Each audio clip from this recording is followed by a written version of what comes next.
Hi guys, in this video I'm going to show you how to cut dovetails by hand quickly and precisely. I'm going to use some tricks and hacks developed by Chris Becksvoort, Tage Frid and other famous woodworkers. I will scribe the depth line on all four sides, and as you can see, the groove for the bottom is already cut.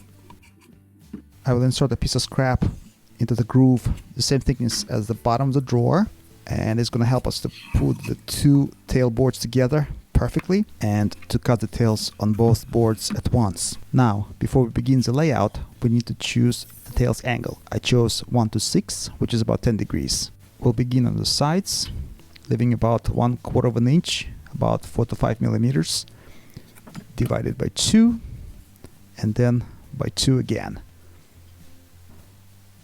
Now, we're going to draw the center lines, and then we'll transfer the central lines onto the face side of only one tail board. Remember, we're cutting two boards at the same time, and we only need one side. Now, by using a chisel, I'm just choosing the width of my tails.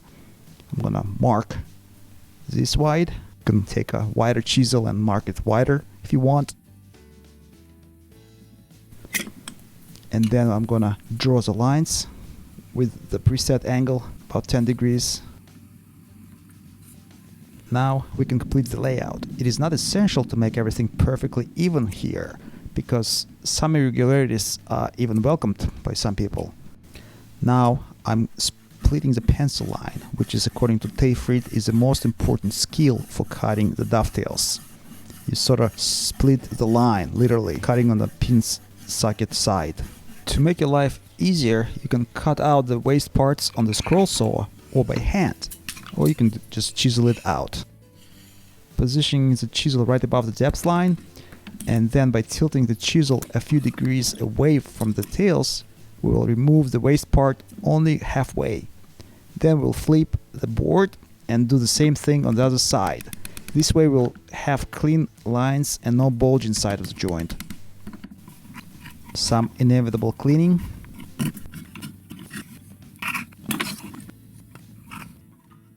The same piece of scrap wood, we will put these two boards evenly together. A precise transfer of the pins lines is very important. I will use the knife for it. The layout job is more important at that stage, and we're gonna mark every board individually. We can't cut two boards at the same time. Doing the same thing, splitting the line from inside. It's more important to do a precise job at that stage. Again, removing the waste right above the line.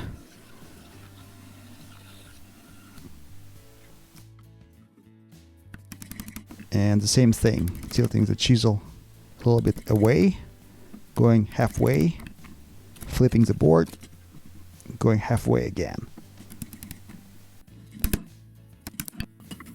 Some cleaning,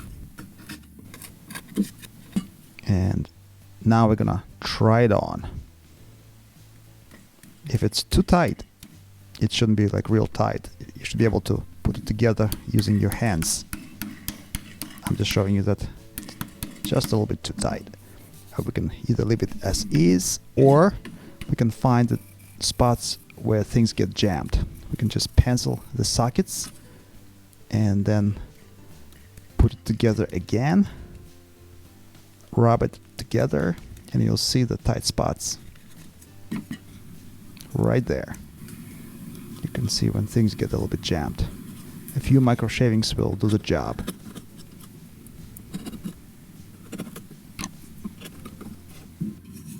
Try it on again, and it's much better now. This trick works well when you're gluing the whole box.